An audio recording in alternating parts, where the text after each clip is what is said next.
cuando fuera ya mujer. Y mi mamá me contestó, me miró y me dijo así: hija, la vida es como un sueño, mira la naturaleza, observa bien a los pájaros, vuelan todo el día, por aquí, por allá. Encuentran a su pareja en su nido y crían pajaritos. Esos pajaritos crecen, hacen su nido y crían otros pajaritos.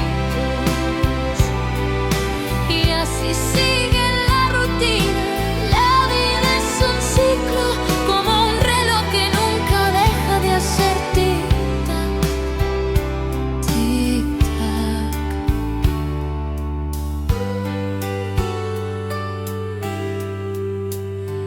Y mientras yo escuchaba, el mundo empezó a girar.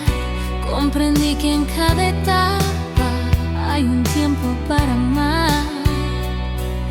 Y con la voz de mi madre aún hoy puedo recordar: